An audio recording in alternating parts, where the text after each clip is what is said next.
Welcome all of you at our third symposium of inclusive juggling. Today we're gonna have another beautiful and exciting day with all of you. And I would like to mention our four partners because we are a part of a European partnership, and it's Kulturbrühne from Germany, Odskoczina Studio from Poland, of course, Hungarian Juggling Association from Hungary, and we have Circo Tascabile from Italy.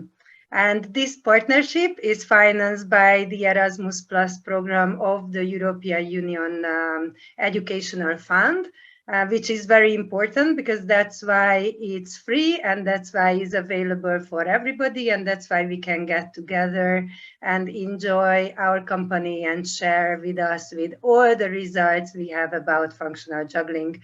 And this project is bigger than this symposium, because the four partners had many other opportunities during this year in 2022.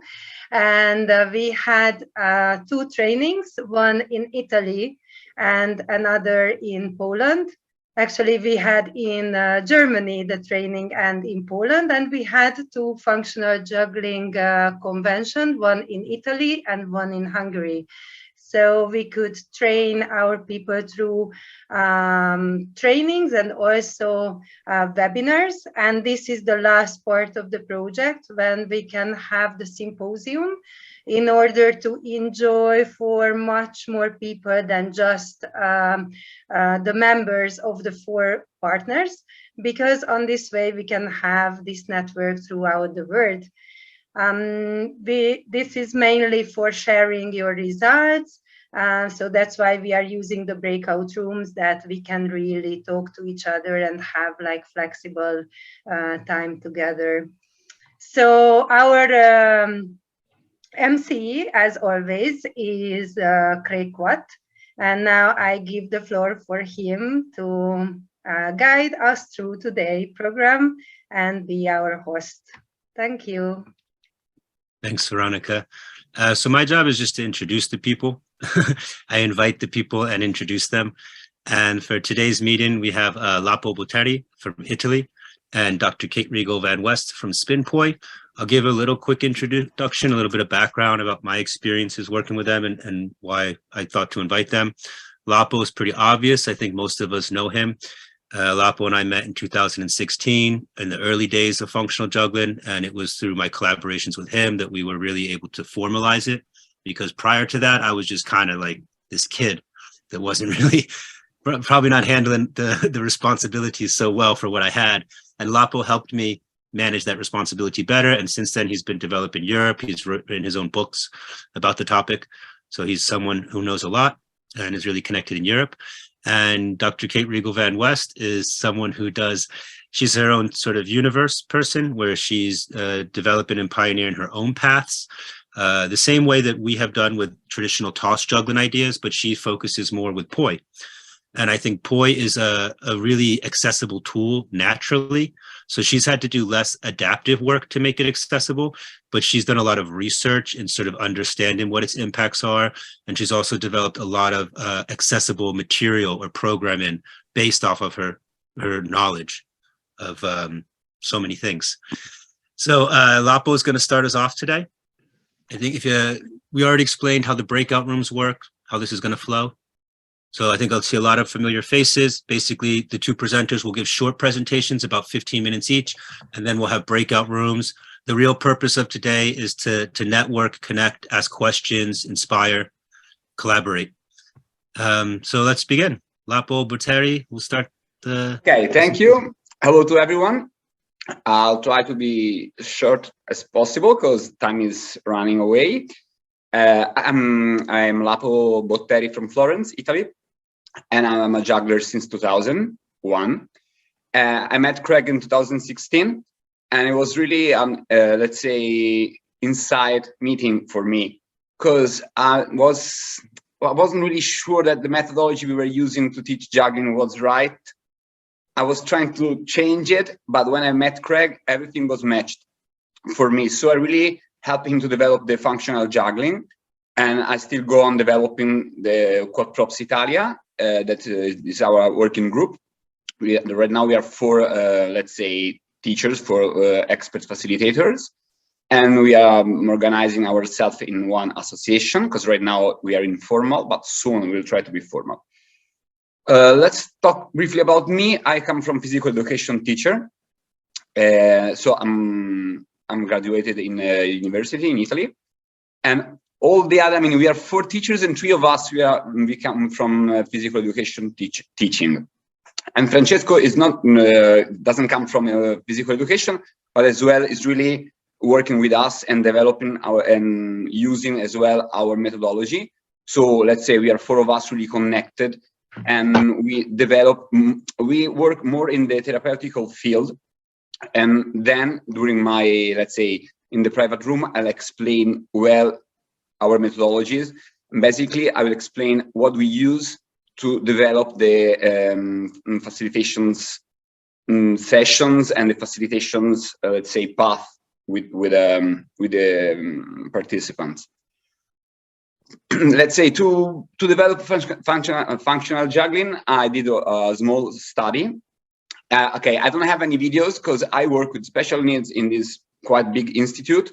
I work with like 120 people, but it's forbidden to take in videos because they have really strong privacy policy. So I have no videos. It's like almost 7 years I'm working there, but I got nothing to show except few pictures that I'll show you on my research. So I did this small study that is on quatprops.net on the page of research, and I try to test how functional juggling works in a, let's say, medium period. So I was working for 2.5 months with this group, and I try to let's say test some developing of capacities, and you can find everything on quatprops.net. And then with Erasmus Plus, the first 3C that we did like last year with Veronika, I wrote a book. And in the book, I think the book helps as well because it's like Circus from the point of view of physical education. And let's say I use the structure of the physical education theories and apply them to the Circus. That, let's say, is the big frame where inside you have the functional juggling. So let's say functional juggling fits really well into the physical education frame and is one part of the Circus. So for the juggling stuff, functional juggling is perfect. And then I developed also the other 3 disciplines. So physical theater, balancing, and acrocortes, with from the point of view of physical education. You can find this book. I'll send you the link later. You can find this book on the Circo Tascabile website. It's a free download and is in English. Yeah, that's it. I don't know. I think I say everything. Really? You're done? Yeah, I mean, then I go more into the specific parts of the speech if you want, but I don't know. Okay. No, it's fine. It's how every presenter is free to go how they want to go. So if you prefer to go more depth in your meeting, but you're competing against Dr. Kate RIEGLE van West, so I don't know, maybe you might want to sell something a little bit here, Lapo. Wow, okay, I'll try to sell me better. Okay, I'm a juggler and a professional juggler, and I'm a street performer since 2003, and I work in hospital like clown. So let's say I'm a professional performer since 20 years almost, and that's helped me to develop juggling, let's say, in a quite deep and yeah, let's say deep and more adaptable way. So yeah, that's it.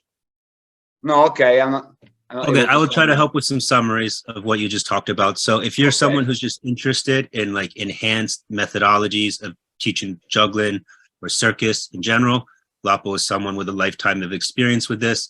And if you're interested in the physical literacy approach to analyzing circus, Lapo is another good person to help you with that. And also networking. So if you have general functional juggling questions, today's meeting, then you're going to want to talk to Lapo. And if you're interested in something else, maybe Kate will be interesting for you. You ready to go, Kate? Yes. And I will excuse you because so you don't have to, but Kate is working really hard to be here today because she's been sick the last 2 weeks and she's also in New Zealand. So it's very early for her. So thank you.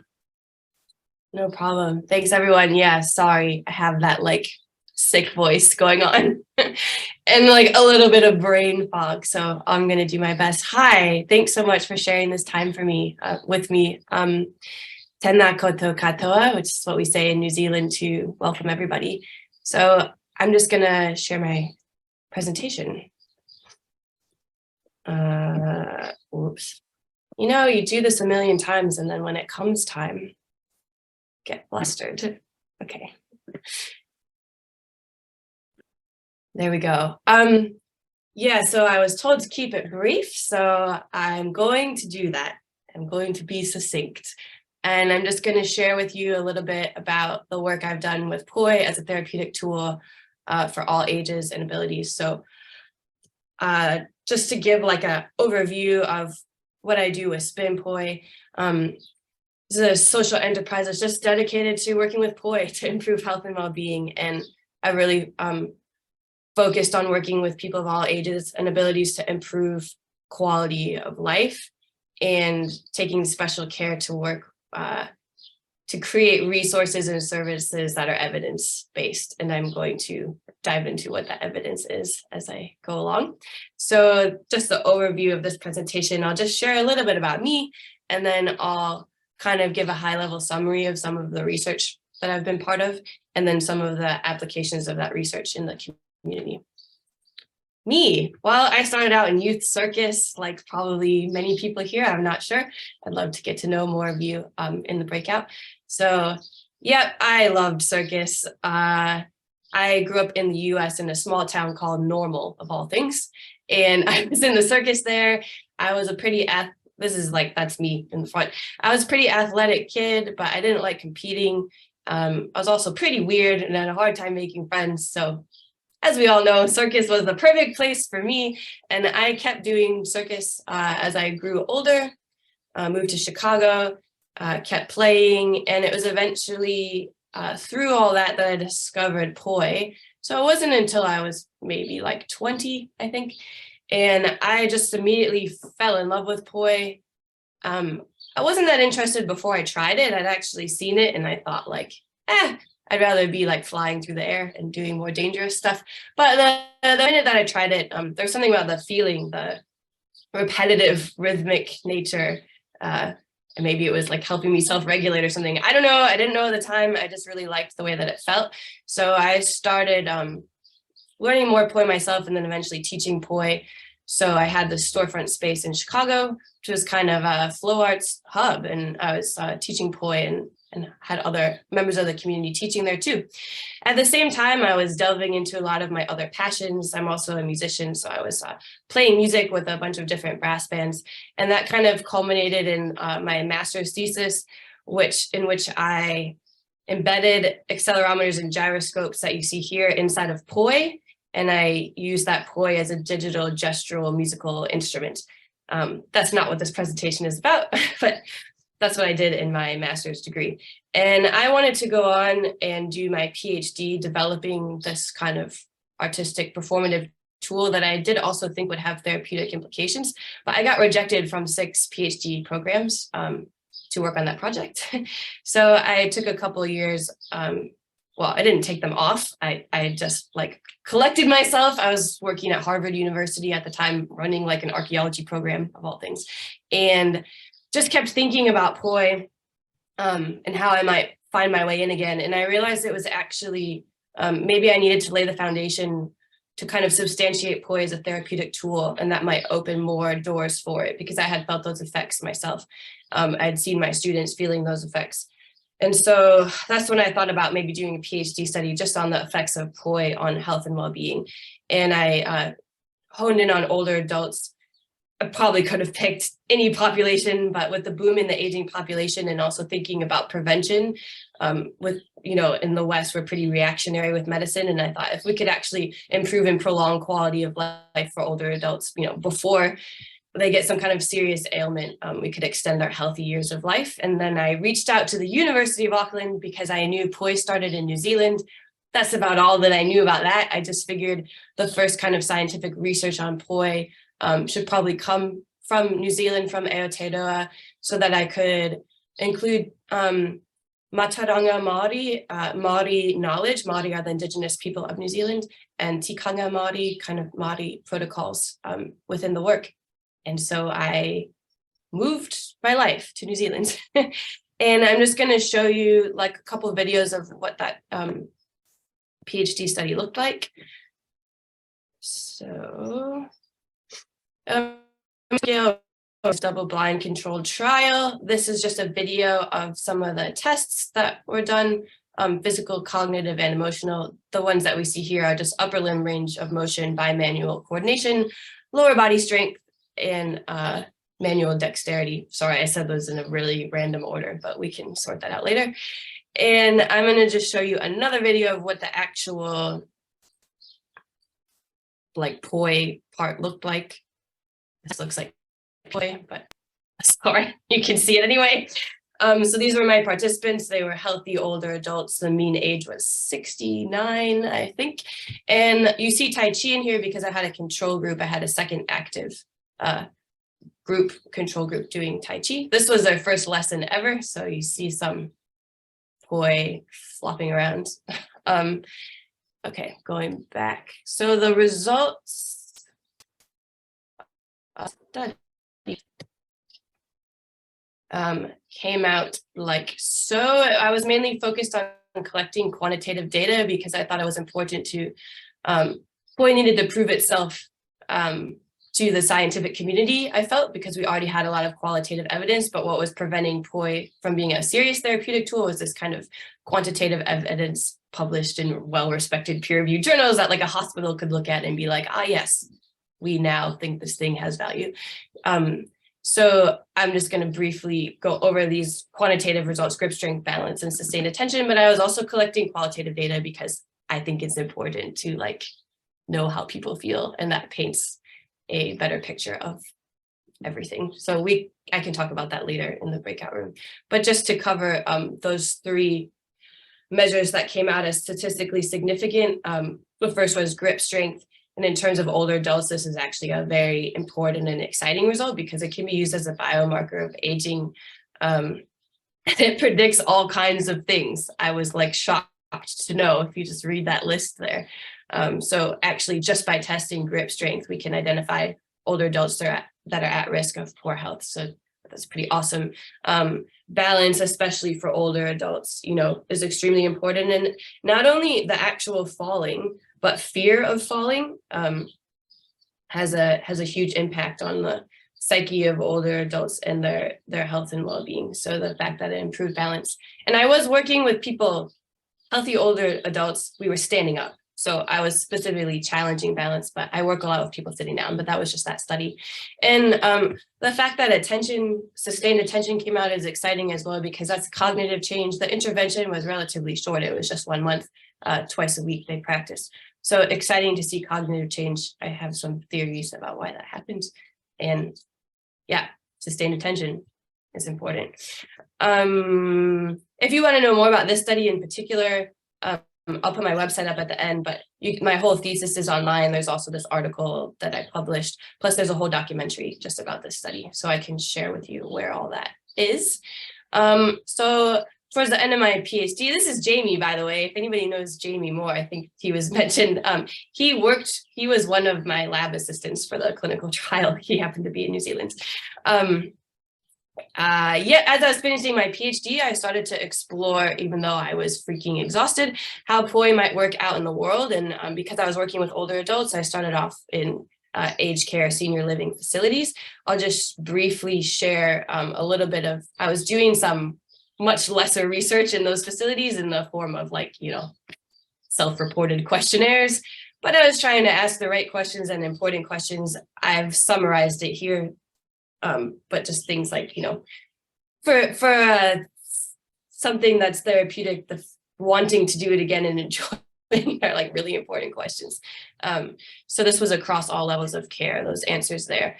And this was across independently living, just how satisfied people were with the lessons. And I'm just going to breeze through that. And I have a video. I think that's the next. Look, I have some quotes from the people that I was working with. And yeah, the last one, just a note of like, you know, it can be tiring. It depends. It depends on how you do it and where you're at. And I have a video of now my, jumping ahead. So based on my experience in those senior living facilities, I started to create resources and I started to disseminate those resources. The first thing I ever made was just a PDF and I just put it online. And people started to use those resources to think about working with POI as a tool in this context with older adults. And now I have certified instructors across the globe working in aged care. And that is what I'm going to show you a video of.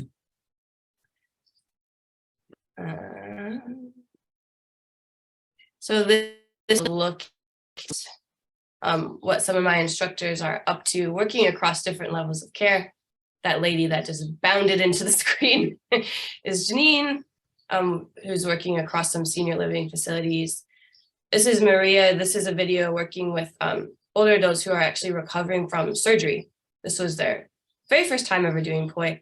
Karanjot, she at the time was studying at the University of California, but she decided to bring POI back to her hometown in India and just run a program for the community in the park in the morning for older adults. This is Daria, and I think this within the UK. She's from Croatia, working in another senior living facility, mix of like sitting and standing. This is Hillary in New Zealand, who specifically is incorporating POI into dance classes for 55 or 60 plus, I believe. So that's just a look at what some people are up to based on national research. And I also branched out into some other populations. One place I spent a lot of time was 2 hospitals in New Zealand on the adult neuro rehab wards, training the clinicians and working with POI for group rehab. And this is Jo. She's one of my certified instructors, and she's now been running a POI program at Middlemore Hospital. She's been doing that for years now. I think it's on 2 wards at the moment, and it's one of the most accessible rehab groups.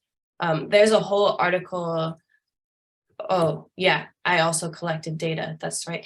There's a whole article about the Middlemore study on my website. It's not a study, it's Middlemore program, which you can read. And I was asking the same questions in the hospital. So I have some qualitative data there from the patients about how they felt POI might be helpful for their recovery. I can dive into that more in the breakout room. There's the article. That's on SpinPoi.com. And I also have kind of specialized a little bit in Parkinson's. I did a study across with 4 organizations, 2 in the US, 1 in Germany, 1 in New Zealand, where I have some videos that I could show you because it looks quite different than POI in aged care, for example. There's this video. So this is a video just demonstrating coordinating this kind of gross movement of POI with the action like stepping. And there's some interesting stuff going on with using the POI to initiate gait, initiate walking. I have a few other videos. I'll just maybe skip to this one, which is just looking at tremor. I have a little bit of data about this as well, but just the repetitive motion of the POI on the tremor. It's just kind of interesting to observe. This is very early days for POI and Parkinson's. I've presented at a few conferences, but it's kind of the Wild West right now for POI as a therapeutic tool. It's just really early times. And these are my certified instructors just kind of doing their own, explorations. Let me go back to the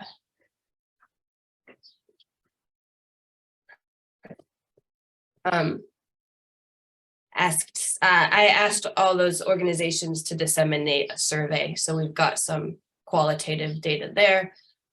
It's quite similar across the board with all these populations, their thoughts on if POI could be helpful. and if they like it.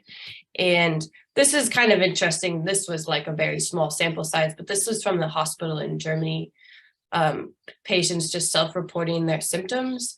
And this was after they had 3 lessons. So this is over time, after lesson 1, after lesson 2, and after lesson 3. And we just see them self-reporting all of their symptoms, improving more after each poi lesson. I don't know, just early indicator maybe of the potential for poi in this field. There is also a whole article about that on SpinPoi.com if you want to know more.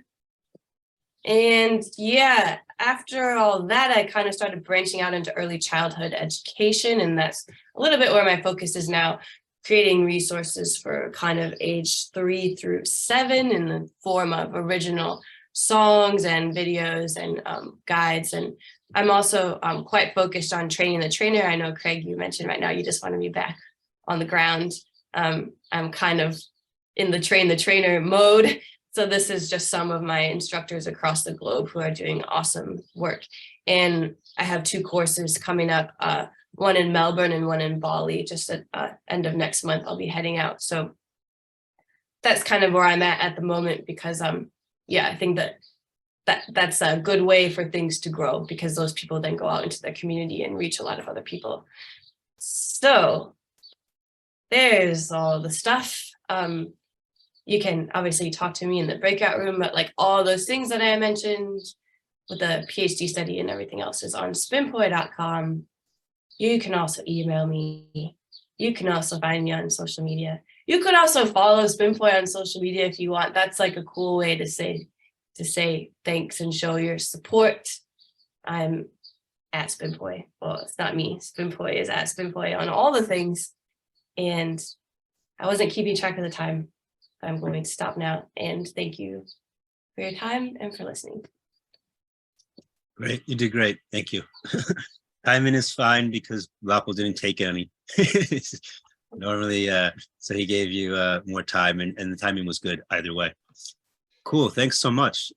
So 2 super interesting people doing interesting things. And maybe I just ask before we are going to the breakout rooms, if somebody has something specific, like a big news or something you want to share with us, anything, because then this is the moment.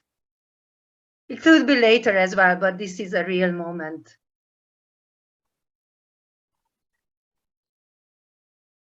I have some news, but I've been announcing it at every meeting, is that we are coming to Europe. I'll be there in February, and Jaya will be there in April, and we plan on sharing a lot of cool stuff.